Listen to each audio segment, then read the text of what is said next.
Agora foi.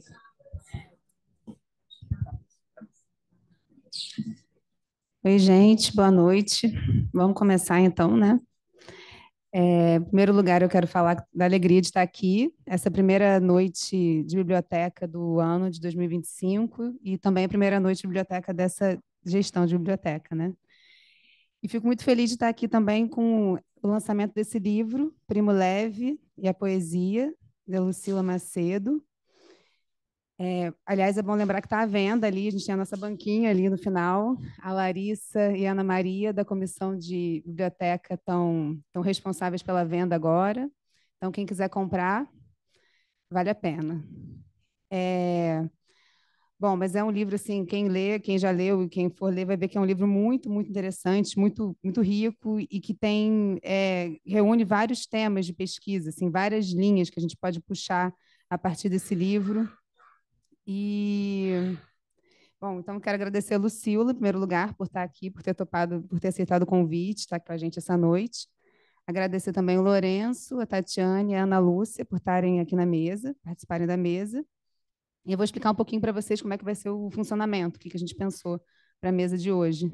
Eu vou fazer uma breve, muito breve, não chega nem a ser uma apresentação, é só para dar um pouco uma ideia do que é o livro, né? Assim, tentar fazer isso, que é uma missão difícil, mas eu vou falar um pouquinho, inicialmente, sobre o livro, e depois primeiro o Lourenço, depois a Tati e depois a Ana vão fazer uma pergunta. A ideia, a princípio, é que cada um faça uma pergunta só para a Lucila, para que a Lucila possa falar um pouquinho a partir dessas perguntas. Então, eles não vão fazer grandes comentários a princípio, vamos ver, mas a ideia seria essa. Uma pergunta, a Lucila fala e a gente abre para quem quiser participar da conversa também. E a gente vai tentar terminar não muito tarde para dar tempo da gente ainda subir, fazer um brinde, a Lucila assinar os livros. Então, vamos ver se a gente consegue fazer isso, né? E Bom, então vou trazer agora alguns pontos que eu entendi que são fundamentais no livro da Lucila. Ela traz, logo no primeiro capítulo, ela traz o que ela chama de três movimentos, que são três movimentos em torno de três significantes: sonho, poesia e política. Primeiro movimento: o sonho é a política da poesia.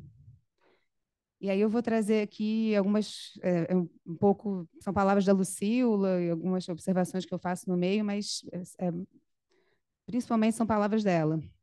Em Primo Leve, os poemas, tal como os sonhos, acontecem à sua revelia, eclodem onde menos se espera, diz Lucila. É como se o sonho orientasse ou causasse a poesia. Mas não é um sonho tranquilo, daqueles que fazem dormir. É um sonho que tem essa função de fazer dormir, né? É um sonho dentro do sonho. Não sei se são todos sonhos dentro do sonho, mas talvez o paradigma desse sonho que causa a poesia do Primo Levi seja o sonho dentro do sonho, um sonho no limiar do despertar. Lucila indica como o poema tem na obra de Primo Levi um caráter fundante e uma anterioridade lógica em relação à prosa. O segundo movimento que a Lucila destaca é: a poesia é o sonho da política. Então, o primeiro é o sonho é a política da poesia. O segundo movimento é: a poesia é o sonho da política. A poesia permite escrever o inimaginável, tocar com as palavras o furo do trauma, forçar os limites do representável. A poesia, então, é o sonho da política quando se torna veículo de transmissão do dever de memória. Aqui também é um trecho do livro que eu estou trazendo. Terceiro movimento: a política é a poesia do sonho. Em 1963, como nos conta Lucila, Leve dissera a alguns entrevistadores que nada mais diria sobre os campos de concentração. Mas isso não acontece. Em Os Afogados e Sobreviventes, de 1986, ele retoma intensamente essa temática. Lucila situa esse retorno no contexto de uma subida de teorias, uma subida na época de teorias revisionistas e negacionistas. Então, nos anos 70 e 80, teve essa subida de teorias negacionistas e esse retorno, de alguma forma, não só, talvez, né, Lucila, mas você associa a isso, esse retorno dessa temática para o Primo Levi. Um sonho traumático retorna durante anos, atravessa a obra de Levi. Um sonho político? Uma pergunta. Sua aparição acontece como prosa e como poesia. É um sonho dentro do sonho em que a voz do carrasco, ao gritar levanta, em polonês seria algo como Stavas, convoca um real que não se deixa assimilar, um caroço que atravessa o tempo, matéria incandescente da sua poesia. Essa é uma citação dela, da Lucila. Lucila indica as raízes poéticas da zona cinzenta, elemento conceitual novo, criado pelo químico escritor. Isso é uma coisa também que ela desenvolve no livro. Esse conceito da zona cinzenta surge a princípio na poesia, até se tornar um conceito. Esse livro enlaça sonho, política e poesia, tendo como guia o trabalho incansável de Leve com as palavras em torno de um acontecimento que, se não pode ser completamente traduzido, não deve ser esquecido. É uma decisão ética, política e estética de Primo Levi, como anuncia Lucila, e me parece uma decisão ética, política e estética de Lucila também. Então, vou passar a palavra para o Lourenço, que vai fazer a primeira pergunta. Boa noite. Boa noite. Vamos lá. Gostaria de começar agradecendo a Paula pelo convite para estar aqui. É um momento especial para mim, na medida que, junto com a Tatiane, com a Marícia, eu participei da feitura do primeiro livro da Lucila sobre a escrita e poesia do autor, do qual vamos falar hoje, Primo Levi. Eu acho que o Romildo também escreveu a apresentação. Essa reunião aqui, então, tem algo para mim de um feliz reencontro. A proposta que recebemos da Comissão de Livraria foi a de trazermos hoje uma única pergunta para a Lucila. Foi com isso em mente, então, que li Primo Levi a poesia. É uma forma diferente de ler um livro. Ler a partir da possibilidade de uma pergunta ou uma questão que de início não existem. O que vou perguntar? Essa pergunta vai me vir naturalmente, sem esforço? Vou tropeçar nela? Primo Levi e a poesia é um convite a adentrarmos a obra do autor italiano. Lucila, que também é poeta, está aqui para o leitor como Dante para Primo Levi e como Virgílio para Dante. Ela vai nos guiando no percurso que poderíamos dizer que começa com o que Lucila chamou de significante caroço, uma injunção terrível, Stavas, acho que é isso, essa imprecação berrada todos os dias ao amanhecer pelo oficial nazista do campo e que quer dizer levantar. O caminho segue e passa pela construção em leve da zona cinzenta, o que a Gambia vai chamar de novo elemento ético, isto é, ponto de fusão de todos os metais da ética tradicional. E chega, por fim, surpreendentemente, para mim, pelo menos, eu fiquei muito surpreso, em Buracos Negros, quando Lucila nos conta que Levi coloca um artigo publicado na Scientific American, A Busca por Buracos Negros, como uma das suas leituras fundamentais da vida toda. Buracos negros que, para o autor, descobri, se tornam um desdobramento inesperado e radical da zona cinzenta. Esse livro me fez pensar em sublimação de uma forma inédita. Pensei em perguntar algo sobre isso. Lendo Primo Levi a poesia, também entendi melhor o que é o objeto voz, o que tem de tão radical. Minha pergunta poderia se relacionar a isso, então. Saio também dessa leitura com algo precioso em mãos, na medida que me ensina algo correlacionável à ironia, o oxímoro, que em Levi se configura como uma formação de compromissos entre forças opostas que lembra ao leitor que no centro da língua de Primo Levi, mas talvez não só, há um troço, um nó sem solução, perceptível apenas na evidência dessa figura retórica que nega e ao mesmo tempo afirma e com o qual ele extrai um pedaço de real. Mais outra possibilidade de pergunta aí. Então, um pouco embaraçado com isso tudo, mas tendo que decidir, eu consigo dar um passo para trás e me orientar tanto pelo que eu realmente queria saber mais, mas também sobre o que eu achava o mais relevante perguntar para a Lucila hoje, aqui, nessa que é uma atividade da escola. Então, aqui vai minha pergunta, Lucila. Esse livro, o segundo que você escreve e publica sobre a escrita de Primo Levi, sem contar a tese que virou Primo Levi, a escrita do trauma, permite supor que esta, a escrita de Levi, teve e continua tendo um efeito na sua formação de psicanalista. E mais, permite supor que, de alguma forma, você, por sua vez, parece buscar transmitir para os seus leitores, e dentre eles nós, né, psicanalistas e colegas de escola, algo do que tanto parece ter te tocado. Minha pergunta, simples no fim das contas, mas cuja resposta talvez não caiba aqui nesse espaço de tempo, então vamos precisar nos contentar com uma amostra, é: o que o Primo Levi te ensina e te transmite mais fundamental? O que na sua prática clínica muda depois de ter tido contato com a sua obra e poesia? Por que ler Primo Levi? Lá vou eu.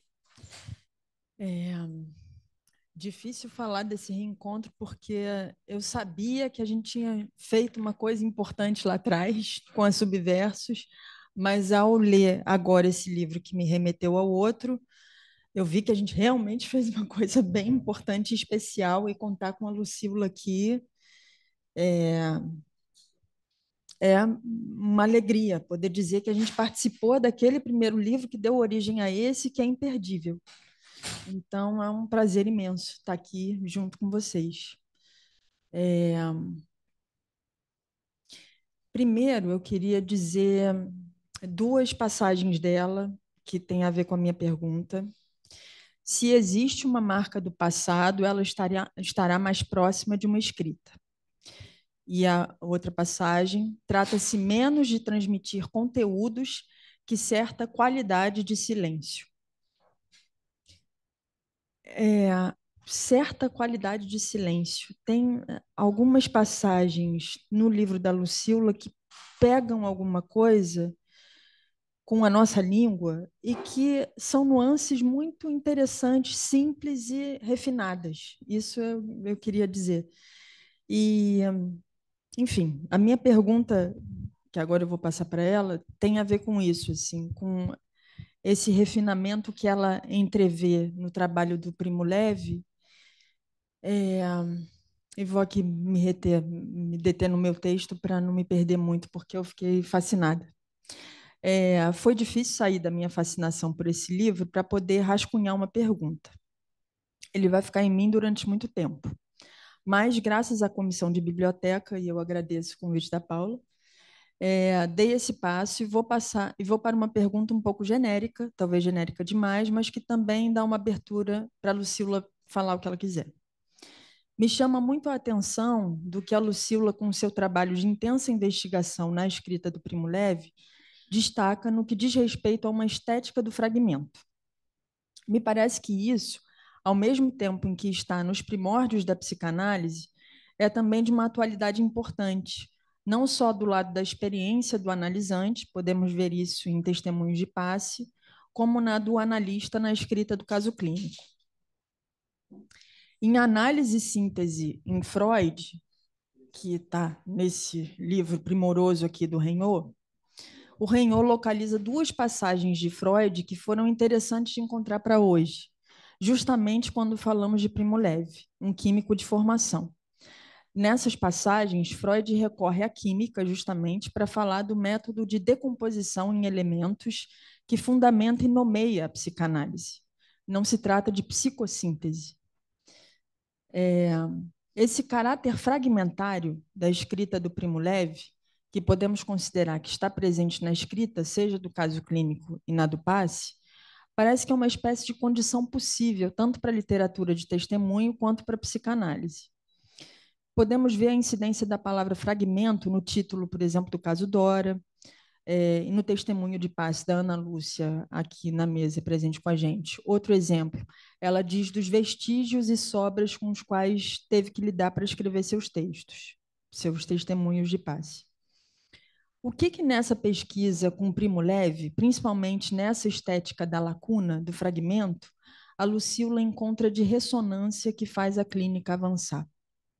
Essa é a minha pergunta.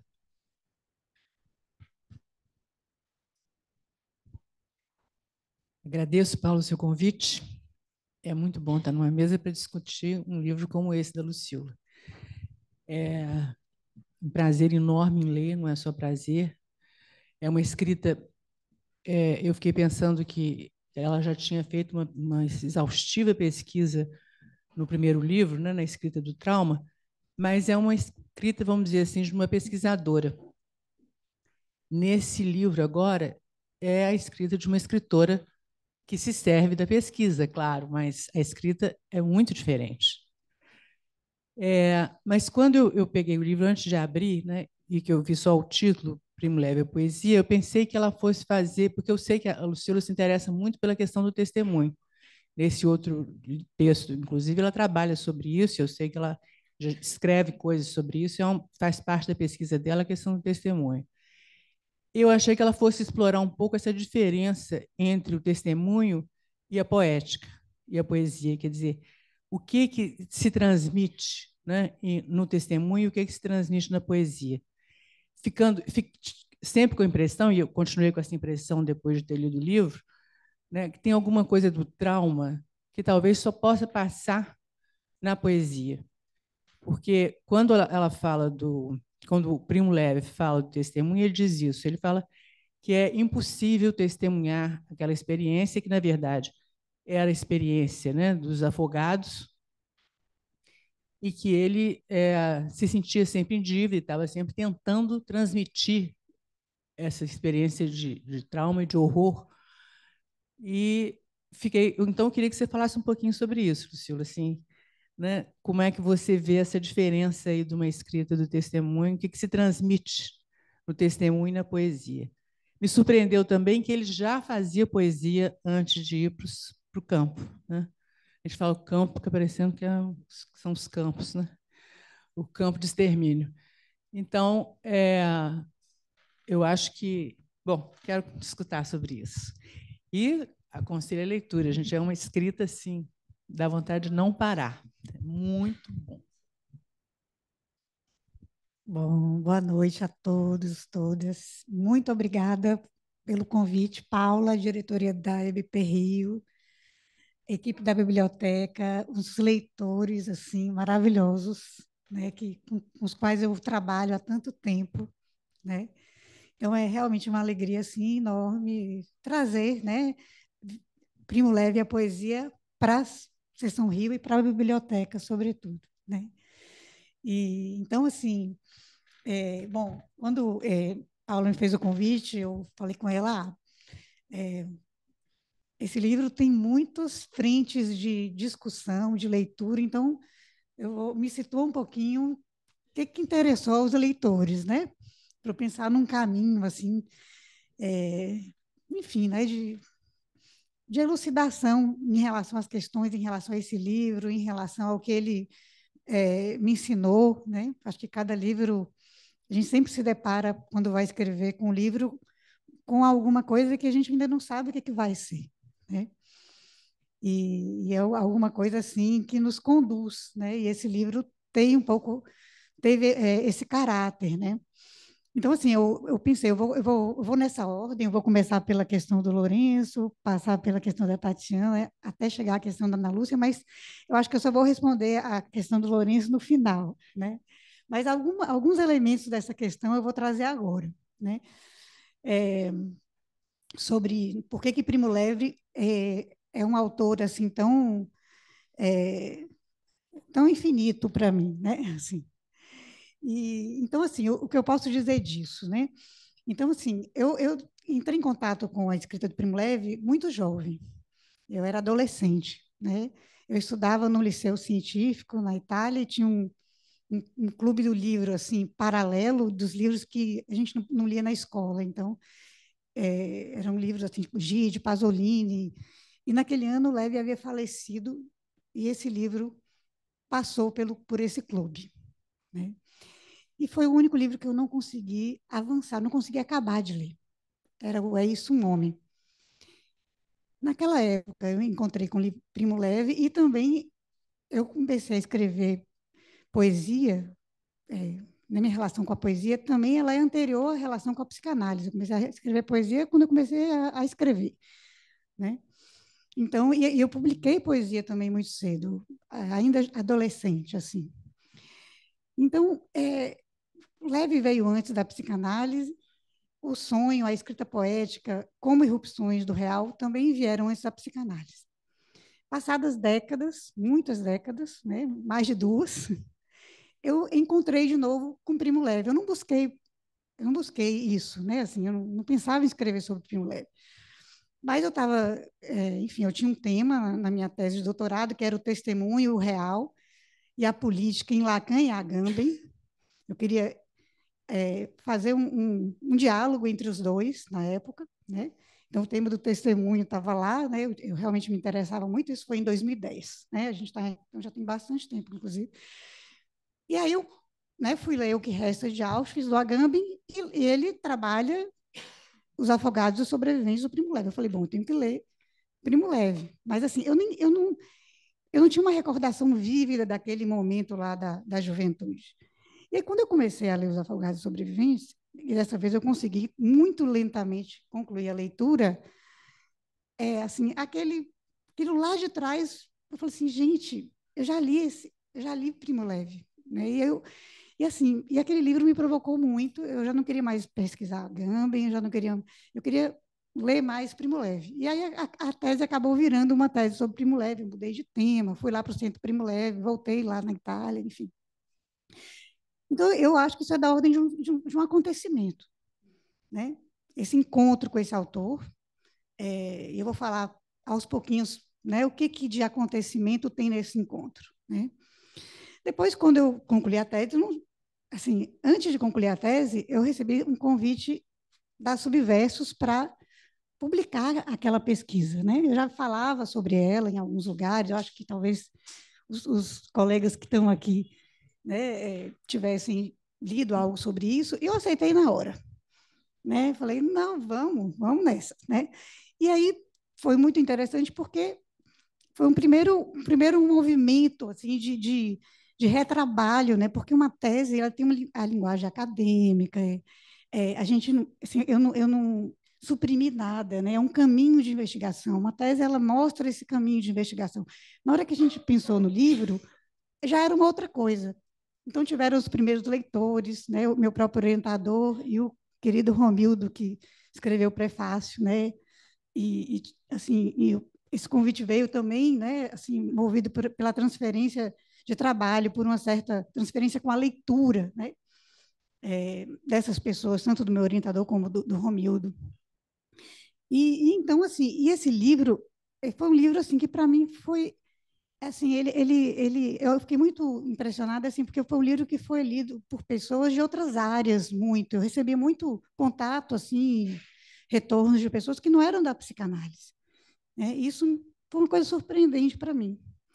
Mas, assim, o livro foi publicado, eu tive uma alegria imensa, né, com a publicação dele, e depois eu achava que eu não ia mais escrever sobre isso. Achava que, né? Aí comecei a me interessar por outros temas, fui lá para né, para escrita feminina, o Seminário 20, o arrebatamento, e passei um tempão trabalhando muitas outras coisas, e também, assim, escrevendo muito poesia nesse meio tempo, né, que eu achava que eram, enfim, eu sempre tive projetos e eles ficavam um pouco engavetados, e durante a pandemia que a gente ficou recluso, eu resolvi retomar esses projetos de escrita, fiquei trabalhando neles e tal. E aí eu tive uma surpresa muito grande quando alguns desses leitores voltaram a me procurar depois de 10 anos, assim, né? Ah, porque eu estou com seu livro, eu tô... sempre pessoas que estavam escrevendo sobre isso, né? O meu orelhista, que é o Nilton Binotto, está escrevendo um livro que vai sair pela Bazar do Tempo sobre testemunhos de mulheres sobreviventes, não só de campos, na época do nazismo, né? Conversamos e ele me falou que estava lendo o livro, que o livro estava sendo importante para ele e tal. Depois, um outro colega da Argentina que eu trabalhei na época do Clínicas do Testemunho, mesma coisa. Eu estou trabalhando, estou lendo seu livro, estou trabalhando num livro aí era sobre testemunhos de sobrevivência da ditadura argentina. Então, assim, aí isso me fez lembrar de algo que aconteceu na minha banca, uma certa provocação de um dos participantes da banca que não era da psicanálise, era da filosofia política, inclusive aqui do Rio, que falou que ele queria ver o ensaio literário que tinha dentro da minha terra, que ele queria ler um dia um ensaio literário que ele via que tinha dentro da minha terra. Eu falei, eu vou fazer isso agora. Eu falei assim, o livro já estava assim, né? As pessoas não encontravam mais e tal. Então assim, eu descobri nesse movimento assim que o livro é um corpo vivo, né? Uma escrita é um corpo vivo.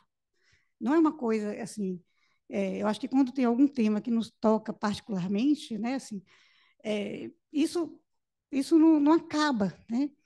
Então eu diria que nesse livro, assim, tiveram 3 tempos, né? Teve a tese, teve o livro com as subversos, e depois teve esse ensaio que teve a ver com reler, com escutar o texto, com extrair, com uma mudança de linguagem, né? Realmente, assim, isso é muito forte nesse livro, que teve a ver com esse tempo de trabalho com a escrita também, enfim, e com a poesia, sobretudo, né?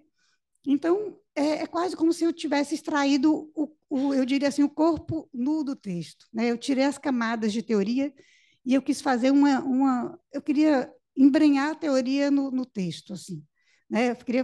Eu usei um procedimento do Leve que é o hibridismo, né? Assim, que é uma certa forma de enxertar a teoria no texto ao invés de usar a teoria para ler o texto. Então, aí saiu esse livro, né?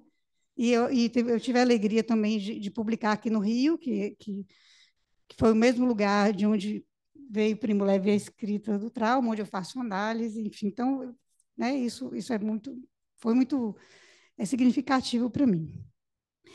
E depois, o proceder por fragmentos, né? Agora a gente vai começar a falar um pouco de onde que essas coisas se comunicam, né? A escrita e a escuta, né? E um pouco assim a poesia, o testemunho, o fragmento na clínica e o fragmento na poética, né? Na poética do Primo Levi. E o Primo Levi tem uma das coisas que o Primo Levi me ensinou muito, assim, né? E que eu acho que é muito interessante na escrita dele, é que assim, o fragmento ele tomou o fragmento como um método quase assim, mas não só um método escolhido racionalmente, é porque era a única maneira de abordar aquilo que era tão inabordável, mas ao mesmo tempo a partir de uma necessidade urgente de abordar aquilo. Então aí já tem né, um nó. Então assim tem uma coisa muito interessante que assim o fragmento ele produz uma redução. Isso, o Levi trabalha com isso o tempo todo, inclusive a redução em termos assim, biográficos, né? Ele reduz a biografia. Quando você pensa assim que a biografia dele é a tabela periódica, o livro dele, onde ele vai pegar os elementos químicos e vai transpor aquilo para pedaços da existência dele, né? Aí é quase como se fosse uma cifra, assim, né? Então tem o primeiro ponto aí, né? Que eu acho que é quase como uma redução, assim, se a gente fosse pensar no imaginário, assim, né, da biografia, ele procede de uma redução. Como que ele faz isso? Né? Ele faz isso através do corte, do recorte, da montagem. Ele chama da escrita Lego, né? Escrita Lego. Sabe o Lego, aquele brinquedo de criança? É como se fossem microunidades. Eu lembro muito até de coisas da própria psicanálise, mas eu não vou falar disso agora. Mas essas microunidades, né? Quer dizer, diante do indizível, diante do impronunciável, diante do que resta, né? Assim, daquela experiência, né? E do lacunar, na hora de narrar, ele recorre, é quase como se fosse o método do químico. A química tem as fórmulas químicas, né? Que são compostas de letras e números, assim. Então, é quase como se ele evocasse aquilo, né? E numa linguagem cifrada, matemática, né? Como se ele desejasse essa unidade mínima na hora que ele aborda aquele tema, porque essa seria a única maneira. Mas só que como é que ele faz isso? Porque se ele fizesse isso como um químico ou matemático, ele não ia conseguir transmitir nada, né? Como que ele faz isso? Então, tem uma coisa que é muito importante na obra dele e que me mudou a minha maneira de entender o imaginário em psicanálise. O imaginário é muito importante. A gente teve uma época que a gente estava sempre um pouco desprezando o imaginário, né? Assim, aquele imaginário assim talvez da história familiar, né? Assim, aquele imaginário que fica ali rondando e que fica ali fazendo só aquela cobertura para a gente nunca chegar em outro lugar, né? Tudo bem, mas o imaginário tem uma função muito importante para o escritor, tem uma função muito importante na vida, assim. E eu aprendi isso com o Levi, porque o Levi ele procedia essa escrita Lego com o que eu chamei, isso foi eu que chamo assim, através das imagens com as quais ele enfrenta o silêncio do real. Isso tem a ver com a sua pergunta, Tati, né, sobre o silêncio, uma certa qualidade de silêncio. ele não poderia fazer isso de outra maneira. Então, a escrita dele tem mais a ver com a mostração do que com a explicação, com a representação, né? Então, o silêncio, ele aborda o silêncio do real com imagens escritas, né? Com pequenas cenas, né? Ou com as imagens indeléveis. Então, tem essa dupla função da imagem. As imagens indeléveis, elas vêm do sonho traumático, né? Do sonho recorrente, né? Então, o poema, ele é essa microunidade mais mínima de todas. Os poemas do Levi são breves, eles são muito ricos, assim, em termos, mas eles também são crus, não é aquele poema do lirismo, né? Eles são crus. Muita gente me perguntava quando eu falava assim, no último movimento, né? A poesia, a política do sonho, o último movimento, me lembro o último movimento qual que é? A política, eu acho que é o sonho, ou é o sonho da poesia? Eu acho que a política é a poesia do sonho. A poesia do sonho. A política é a poesia do sonho. O que é isso, né? Assim, quando isso me veio, nem eu estava entendendo direito o que era isso. Mas, assim, a política é a poesia do sonho, a poesia nesse lugar da crueza, nesse lugar que atravessa, nesse lugar do despertar, né? De algo que fura assim, a homeostase quase para conseguir transmitir algo. Então, assim, isso é muito importante. Quer dizer, essas duas microunidades, a cifra que vem da química, a necessidade da redução, e essas imagens, né? É com isso que ele faz essa montagem, e todos os escritos dele são compostos com essa lógica, assim, né? Mas que ele ele vai construindo, ele não sabe que ele está fazendo aquilo, né? Mas quando a gente lê, a gente percebe. Então, eu vou dar dois exemplos assim do que é essa imagética. Vou citar ele, né? Por exemplo, esses dois são do É Isso, um Homem. O desfecho chegou de repente. A porta foi aberta. A escuridão retumbou com ordens estrangeiras e com esses bárbaros latidos dos alemães ao mandar, parecendo querer libertar-se de uma ira secular. Vimos uma larga plataforma iluminada por holofotes.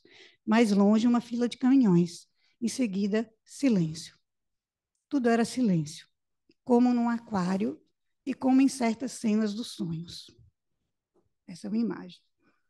Ou uma banda de música começa a tocar ao lado do portão do campo, isso na chegada. Toca Rosa Munda, essa música popular sentimental, e lá aparecem nossos companheiros voltando em grupos de trabalho. Marcham em filas de 5 com um andar estranho, não natural, duro, como rígidos bonecos feitos só de ossos.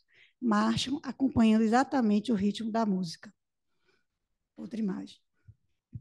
E assim, né? Ele é isto, né? É uma cena. Muitas cenas que estão nos contos retornam à poesia. Isso vai, né? Ele vai fazendo um certo hibridismo. Eu vou falar disso daqui a pouco.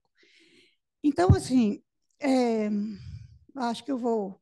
Então, tem alguma coisa do fragmento que tem uma relação muito íntima com a invenção, né? E, assim, na pesquisa, eu fui percebendo, né, nesse modo de proceder dele, isso eu percebi lendo os livros, assim, né? Me chamou muita atenção quantas ocorrências da palavra cinzento tinha no texto dele, né? Eu fui mostrando mesmo essas ocorrências, né? Em diversos tipos, na poesia, no testemunho, na tabela periódica, e essa palavra, acho que é a palavra que mais aparecia, começou a me chamar a atenção aquilo. Então, assim, eu percebi que o cinzento, ele vinha como, de certa forma, uma imagem indelével, né? Que depois foi virando uma metáfora. E que, então, ele nomeia um conceito com essa palavra, né? Então, eu tenho uma certa imiscuição da poesia no testemunho, do testemunho na poesia, ao ponto de, num certo momento, né, ele, né, dá à luz a esse conceito, que é um conceito muito fundamental assim, da lei política, um conceito sociológico, político, muito fundamental. Né? Então, em leve, existe... A poesia não é o oposto da política. Né? Não. Né? Então, assim... E eu vou falar um pouquinho desses oxímoros também, coisas que parecem opostas, mas não são. Né? Então, assim, né, dito isso, eu vou passar um pouco para a escrita do testemunho e escrita poética, né, que é um pouco isso que a Ana traz. Vou te interromper um pouquinho, Uhum. depois que você falou isso, porque foi uma outra coisa que eu pensei. Foi uma outra coisa que eu pensei quando eu estava lendo, porque o Primo Levi, em várias circunstâncias, ele se pergunta por que ele sobreviveu. Né? Ele sente culpa, né? Sente... Então, eu fiquei pensando que a sorte foi uma das coisas, ele diz isso. Né? Mas acho que uma outra coisa é esse trabalho que ele tem com a língua, porque ele não sabia o alemão, acho que ele sabia um pouco de polonês, né? Alguma coisa ele pegava ali e aqui, e ele foi descobrindo, né? Ele ficava prestando atenção nas palavras estrangeiras, não só do alemão, e eu acho que essa escuta dele, essa relação que ele tem com a escrita, permitiu a ele uma relação, um jogo ali dentro, né? Diferente devido à relação dele com a escrita. O que você acha? Concordo, sim. É engraçado, eu vou falar disso. Então, sobre a questão da relação da poesia com o acaso de ter sobrevivido, né? Como da poesia, por que a poesia vem primeiro, né? Então, eu vou abordar um pouco isso, quer dizer, você me pergunta um pouco sobre isso, né? A relação entre escrita do testemunho, escrita poética, e, assim, eu acho que tem uma aproximação entre essas duas escritas, que são escritas que partem do real, pelo menos no leve, sabe? Quer dizer, no leve, a poesia assume uma função antecipatória. Ele diz que a poesia se constitui como um contracanto. Eu acho tão bonita essa imagem, em relação às páginas sobre o campo de concentração, as páginas testemunhais, em relação... Né? Então, assim, por exemplo, todos os livros de Levi trazem poemas como epígrafe. Né? É quase como se o poema fosse... Só que o poema, ele irrompe. Então, não é de qualquer real. É do real como irrupção e como disrupção.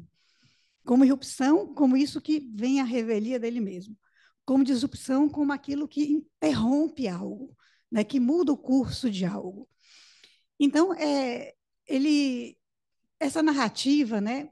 Ao mesmo tempo, assim, a narrativa, a obra escrita é sempre acompanhada da narrativa oral. Ele era muito chamado para falar nas escolas e já nos campos, aí trazendo um pouco essa última observação que você faz, ele dizia que ele escrevia com tocos que ele achava, né? Assim, ele escrevia e destruía.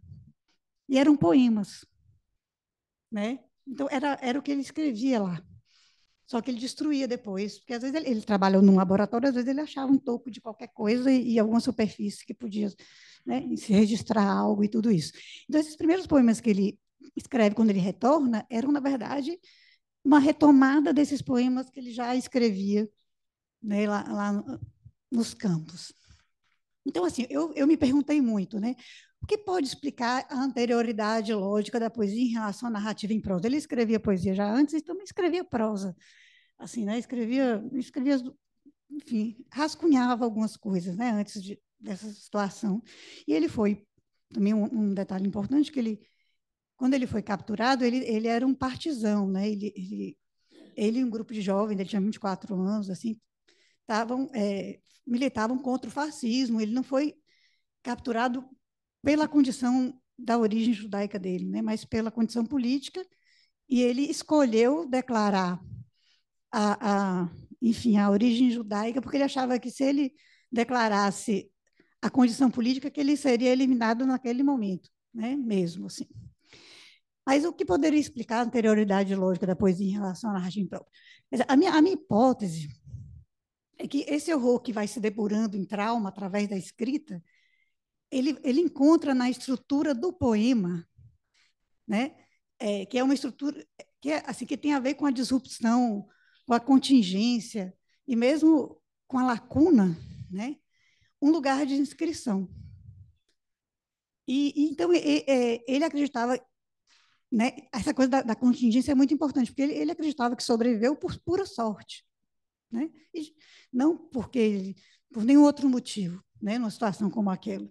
Ele não foi escolhido na seleção para o gás, ele entendia, ele tinha essa curiosidade linguística, né, essa babel de línguas que fazia ele entender o que se passava ali, né? Tanto que, carregando sopa, ele ia recitando Dante para um amigo francês, quer dizer, né? Tinha algo que atravessava aquela coisa ali impensável, assim, abominável, que era dessa outra ordem, né? E que ele relata nesses livros, né? Então, e também ter ido trabalhar no laboratório, e depois ele pegou escarlatina no final da guerra, que poderia ter levado ele à morte, mas pelo contrário, ele ficou na enfermaria, né? E quem ficou na enfermaria, algumas pessoas sobreviveram, porque quem foi evacuado, todo mundo morreu no inverno trucidante, enfim. Então, eu acho que tanto vou trabalhar dois pontos assim que eu acho muito importantes sobre as relações de testemunho e poesia. O primeiro é que eu acho que poesia e testemunho são essas escritas que partem do real, né? No caso da poesia, como irrupção e disrupção. Então, ele em várias vezes ele declara que a poesia para ele era uma coisa totalmente fora de controle, era como se fosse uma infecção viral, que era uma coisa que eu vou citar, né, assim, um fenômeno que ele não conhecia, sobre o qual não sabia teorizar, refutava um mecanismo, enfim, mas produzia fulgurações irresistíveis, né, a contrariar o modus operandi naturalmente metódico dele, mais afeito ao estilo do montador, né, de construindo por partes, tudo isso. Então ele falou, né, assim, em alguns momentos a poesia me pareceu mais apropriada que a prosa para transmitir uma ideia ou uma imagem. Não sei dizer porquê, nunca me preocupei quanto a isso. Conheço pouco as teorias poéticas, eu leio pouco poemas de outros, não acredito na sacralidade da arte e nem mesmo que meus versos sejam excelentes. Somente posso assegurar ao eventual leitor que, em raros momentos, estímulos, em média, não mais que uma vez por ano, estímulos singulares assumiram naturalmente essa forma que minha metade racional continua a considerar não natural. Né? Então, é uma declaração dele sobre a relação dele com a poesia. Né? Então, assim, no testemunho, ele tenta a parte, é como se fosse posterior ao poético para ele, a essa irrupção, a essa coisa que ele não controla. Mas mesmo nos testemunhos, no primeiro sobretudo, ele vai compondo, não é uma coisa assim, uma narrativa contínua, ele vai compondo fragmentos. O único testemunho que ele escreveu com uma narrativa mais contínua foi A Trégua, que foi já nos anos 60, acho que ele já tinha ali atravessado várias coisas, já tinha escrito livros de contos e foi alguma coisa mais pensada nesse sentido. Vou ler um outro trecho. A outra coisa, ele dizia que os testemunhos dele tinham a ver com a escrita diurna, assim, mais que ele controlava um pouco mais. E os poemas e também os contos com a escrita noturna, que ele era, né, arrebatado, né, assim, por isso, assim. Então, olha só, sobre a escrita poética como disrupção, ele diz assim: tinha a sensação de ter uma poesia no corpo, pronta para ser fisgada no voo e pregada no papel como uma borboleta. Tratava-se da mesma sensação que antecedia ataques epilépticos. Sentia a fulguração de um leve assovio nos ouvidos, um arrepio de espasmo a percorrê-lo da cabeça aos pés. Dissipados o assovio e o espasmo, em poucos instantes, achava-se lúcido, com o grão da poesia claro e distinto, irradiando-se em todas as direções, como um organismo que cresce e treme, como se fosse uma coisa viva. Tinha apenas que escrevê-lo. Isso é um personagem de um conto, né, que ele fala que padecia, como ele próprio, assim, dos arroubos, né, enfim, quando ele era assim, tomado por essa necessidade imperiosa de escrever. E isso vinha com a poesia. Então, para a gente ir chegando assim, né, mais assim ao final, assim, eu acho que, ao mesmo tempo, ele tinha que encontrar, eu acho que isso vale para o testemunho e para a poesia, procedimentos e operações com a palavra que permitissem essa escrita, né? Para ele, a criação tinha a ver com a impureza e com os hibridismos.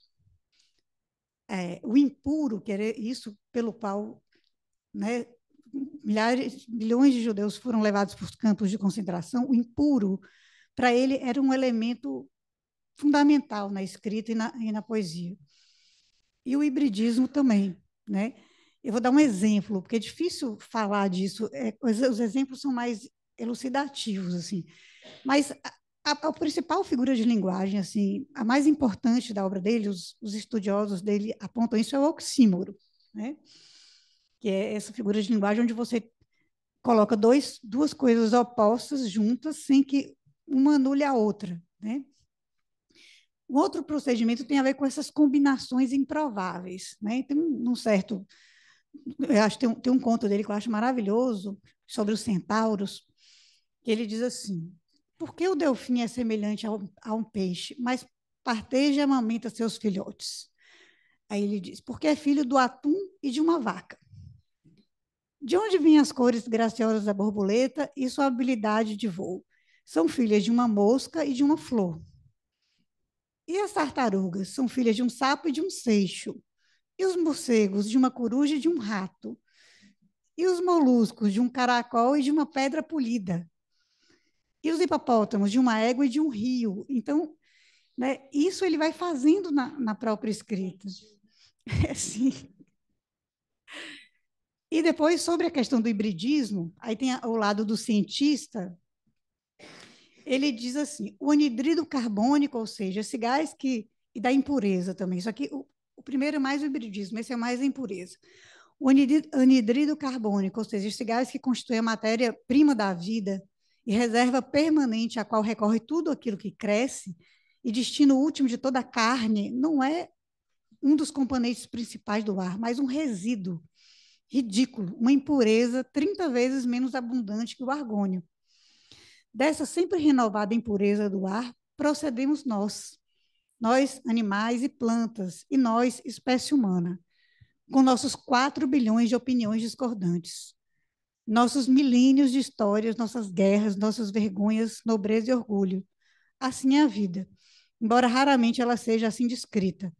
Uma inserção de si, uma derivação em vantagem própria, uma parasitação do caminho descendente da energia, nesse caminho para baixo que conduz ao equilíbrio, ou seja, à morte. A vida desenha um arco e nele se aninha. Então, nesse pequeno fragmento, tem muitas coisas que estão na escrita do Levi. Isso de não achar que o ser humano é diferente da planta, da pedra, do peixe, isso é muito presente. Tem muitos poemas que tratam disso, sobretudo os dos últimos anos. Né? E a presença abundante dos animais, enfim. Então, assim, e a relação, a vida e a morte como sendo algo, né, que são da mesma matéria, na mesma natureza, né, assim. Então, assim, poesia e contingência, né? Eu acho que eu já falei um pouco disso, acho que não vou voltar.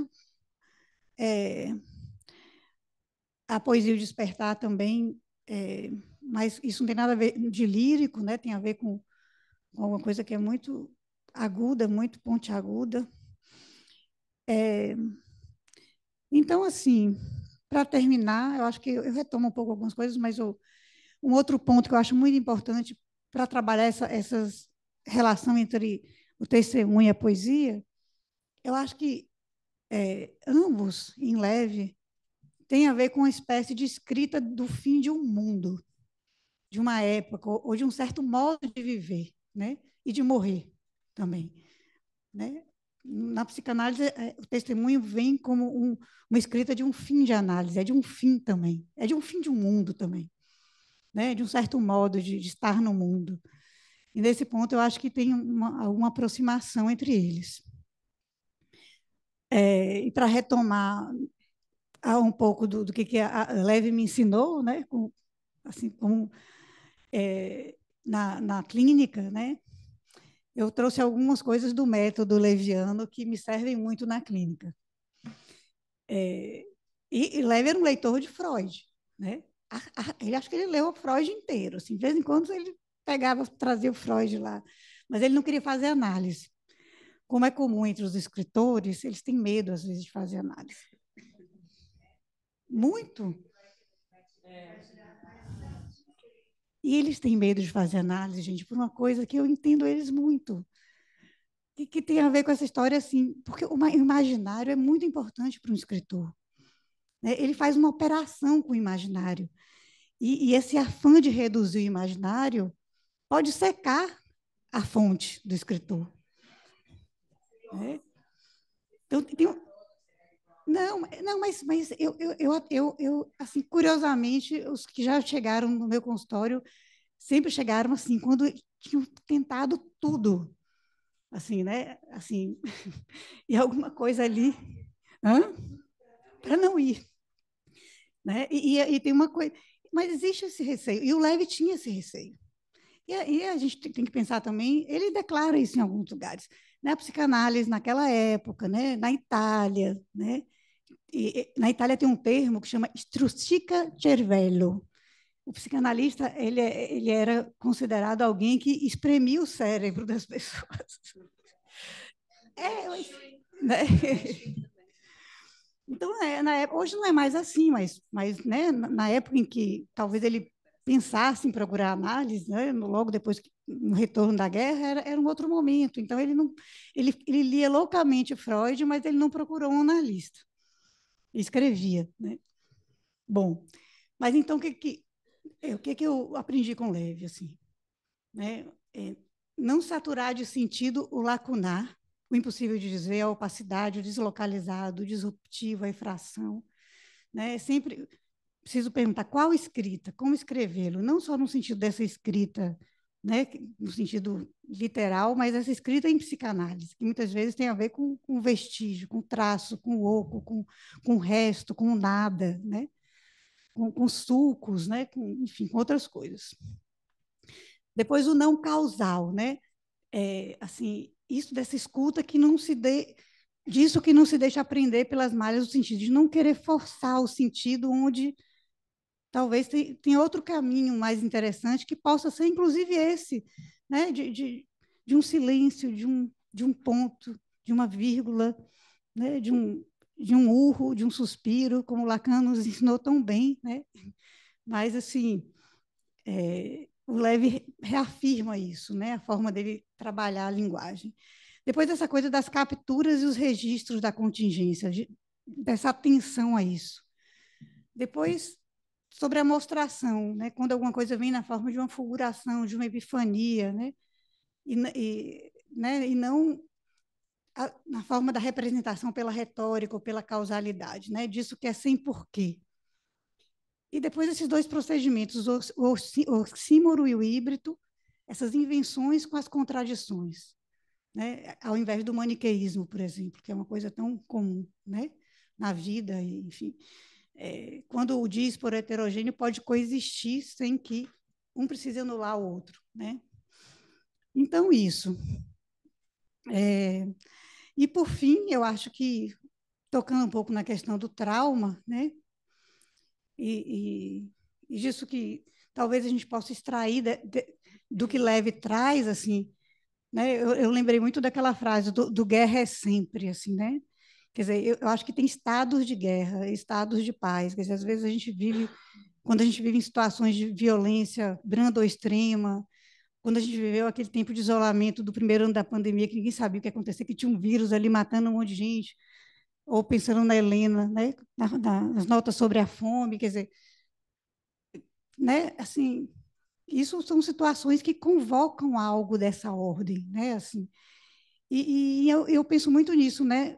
O Levi me ensinou também muito sobre essa questão assim de que o luto ele nunca é 100%, né? O luto nunca é total, tem sempre os restos, né? Tem sempre, enfim, e eu acho que o escritor, o próprio Levi e talvez todos nós, assim, né? O que retorna nos sonhos que se repetem, os espectros, né? No caso do Levi, são essas invenções a partir desses restos do luto, com as quais a gente está às voltas, basta estar vivo, né?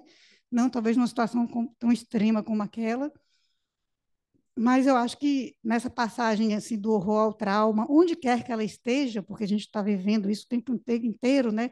Porque tem alguma coisa da pulsão de morte, tem alguma coisa dos extremismos que sempre fazem com que a pulsão de morte prevaleça, né? Tem alguma coisa do humano, do mal, né? Em cada um. Enfim, e de tudo que isso convoca, que o Leve faz passar ao dizer, né? Ele faz passar a escrita, sem fazer disso, sem se colocar no lugar da bela alma jamais. Isso é muito impressionante, né? Isso como parte da vida, como parte do viver, né? E eu diria então que é por isso que essa escrita me atravessa.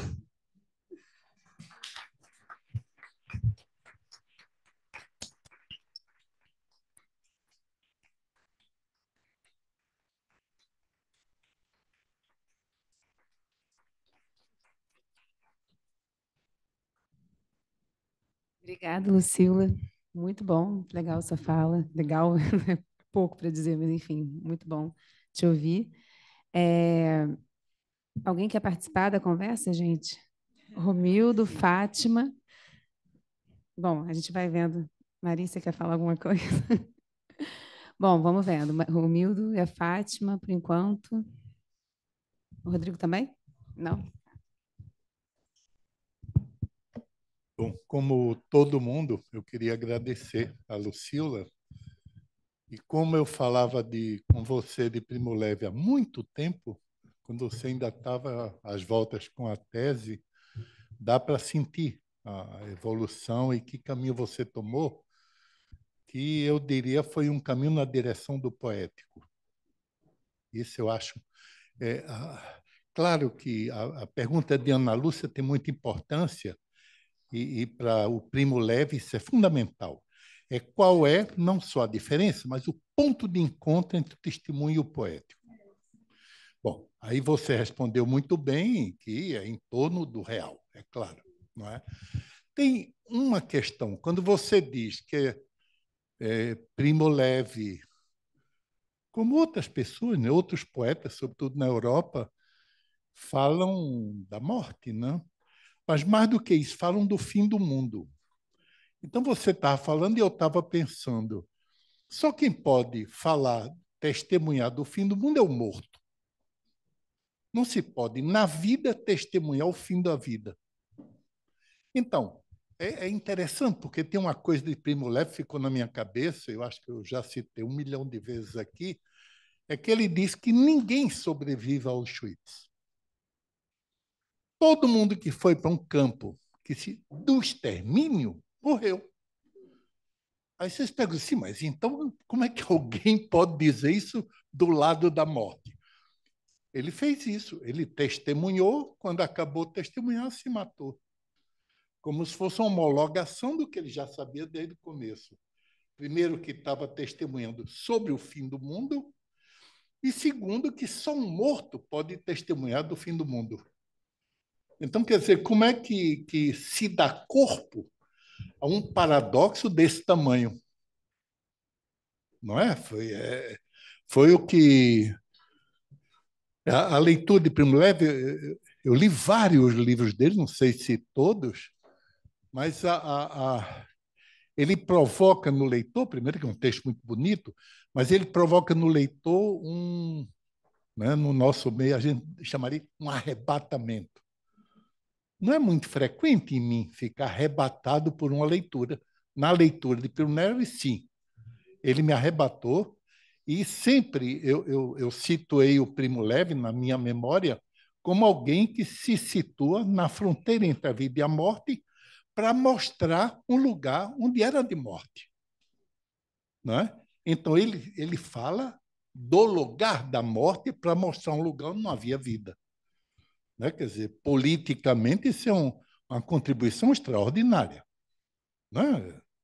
Esse testemunho político, poético e de sonho, né? Uma contribuição que vai ficar para sempre. Nós devemos muito ao Primo Levi, assim como a Jorge Semprún, enfim, as várias pessoas que se ocuparam justamente de cutucar essa fronteira entre o testemunho e o poético, que é um limite da vida isso, né? Isso Primo Levi nos mostra.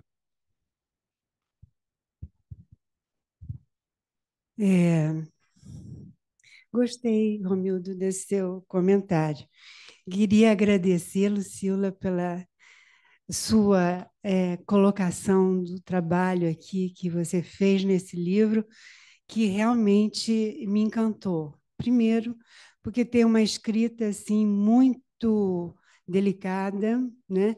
Você traz em muitos momentos situações assim que são da própria experiência, né? Daquilo que ele pôde experimentar, viver, e várias situações. Então, eu senti assim, algo muito experimental, ao mesmo tempo poético, o que eu aproximaria do acontecimento, né?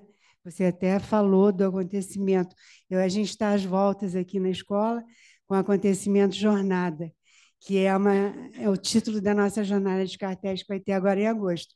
Então, temos trabalhado muito essa noção do acontecimento. Então, eu fiquei pensando dessa junção entre o poético e o testemunho, como o Romildo estava apontando, né, que teria essa relação direta com a experiência, com o real, né? Uma experiência, no caso do testemunho, a parte traumática da própria experiência, né? E esse atravessamento no corpo, né, da questão poética que vem como uma erupção, né? Que tem muitos poetas que também situam isso. Por exemplo, Guimarães Rosa falava, né, que em alguns momentos ele parava e saía correndo, sentava numa mesa para poder escrever, porque algo era tomado no corpo, né, nessa própria experiência. Então, enfim, eu estou querendo localizar essa questão do acontecimento a partir da tentativa dele, o esforço de dizer, né? De dizer que Lacan dizia que só há acontecimento quando há dizer. Então, esse esforço que ele fazia de dizer, tanto na via do testemunho, desse algo impossível de dizer, quanto na poesia, nesse impossível de dizer, e que também passa aí, para mim, como essa relação direta desse real, que não é só da contingência do encontro, mas também como impossível. Então, eu vejo que há aí uma dimensão do real nessas duas vias. Então, é isso, assim, queria saber de você, o que você pensaria sobre essa relação com o acontecimento, né? Gente, mais duas perguntas, a Maria Silvia e a Ângela. Pode ser, Lucila? Depois você... Tá. Bom, Lucila, eu queria que você me ajudasse aqui a pensar no capítulo que você fala do vórtice, né? Eu não conhecia essa palavra, então para mim foi surpreendente, né? Porque eu fui no dicionário buscar e realmente vórtice. Vórtice é um redemoinho, né? É uma espécie de movimento giratório, né? E este recorte, esta citação que você faz do Primo Levi, também me causou muito impacto, né? Porque ele, bom, se descreve como um homem comum, Romildo diz, bom, um homem morto já de alguma maneira, né? Mas de boa memória, né? E ele diz que caiu em um vórtice, em um redemoinho, né? Mas, e que conseguiu sair dele, ele conseguiu. Mas, ao mesmo tempo, ele diz, bom, por sorte, como você falou, ele conserva um resto, que é uma peculiaridade, uma peculiar curiosidade, ou seja, eu entendi assim, ele quer saber sobre outros vórtices. E aí, se você gostaria de falar um pouco aí como você entende este resto que o movimenta, certamente, ou seja, ele caiu, conseguiu sair, e a partir daí ele leva esse querer saber, né? Que se traduz provavelmente nos testemunhos e nessa poesia que ele acata, que aparece nele, que ele deposita nos papéis. Ângela Negreiros. Oi. Bom, eu queria agradecer muito você ter vindo pessoalmente, porque o Romildo usou uma palavra que eu ia falar também, né? Você é arrebatada pelo Primo Levi. E acho que você foi falando e isso foi aparecendo no seu corpo, sabe? Então, você está aqui presente, né? E eu acho que você fala desse encontro com ele como um acontecimento de corpo, né? De onde você também caiu num certo vórtice né? Existe toda uma teoria sobre vórtices e teorias de conspiração também sobre vórtices, né? Mas a gente pega e faz uma outra coisa com isso, né? Então, se você considera isso um acontecimento de corpo, né? E esse trabalho e principalmente esse livro que já está na poesia é o que você faz desse acontecimento.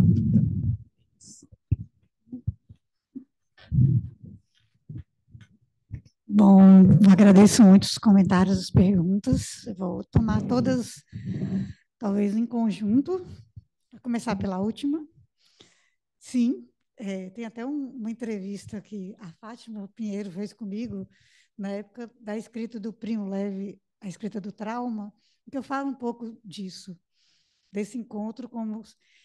assim, tem uma coisa curiosa, que eu sempre escrevo um livro teórico junto com um livro de poesia.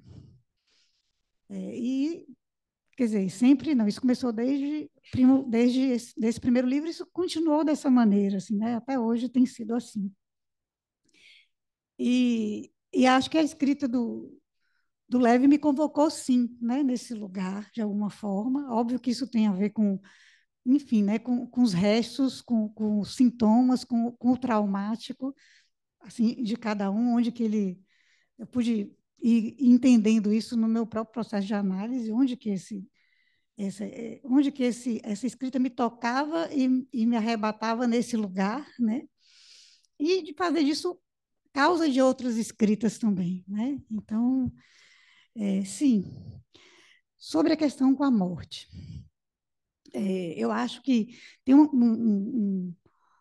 uma coisa, e sobre o vórtice também, em alguma medida, essas questões também se encontram, assim, né?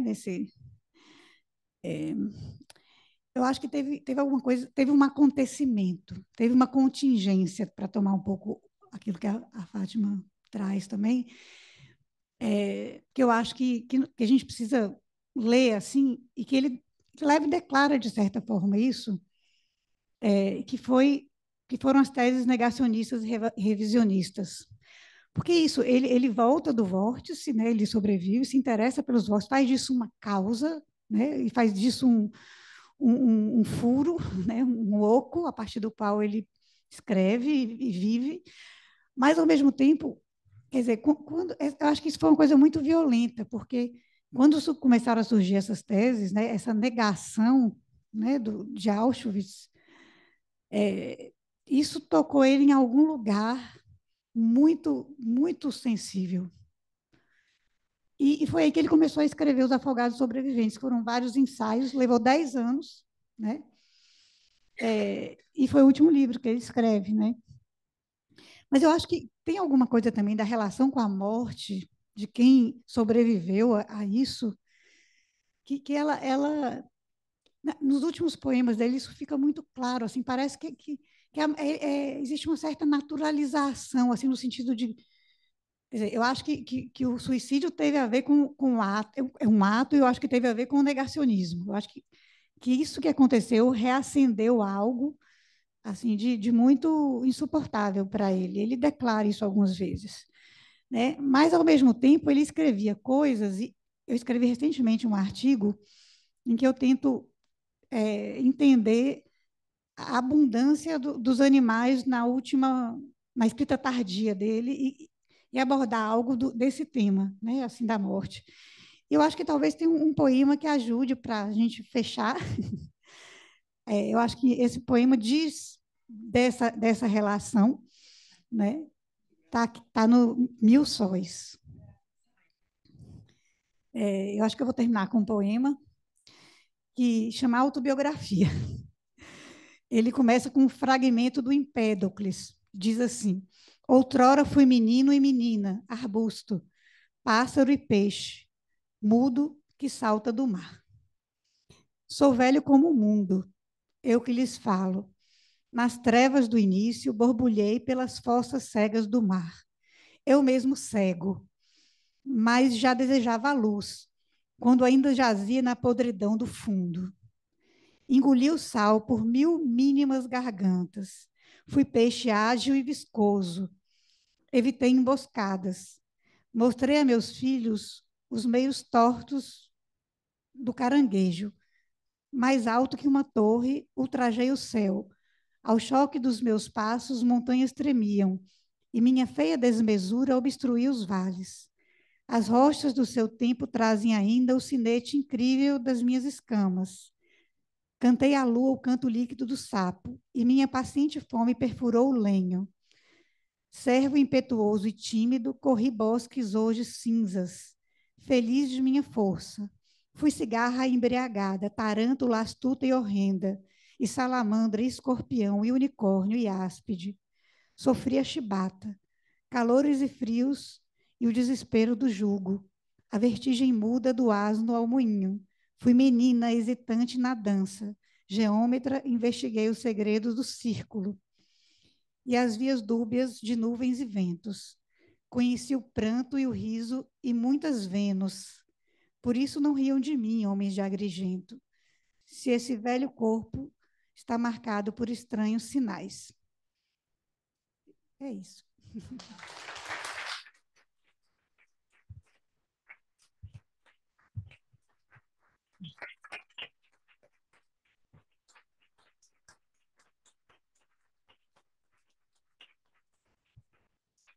Gente, vamos então subir para brindar, né, esse livro, a fala da Lucila. Ela vai autografar os livros também.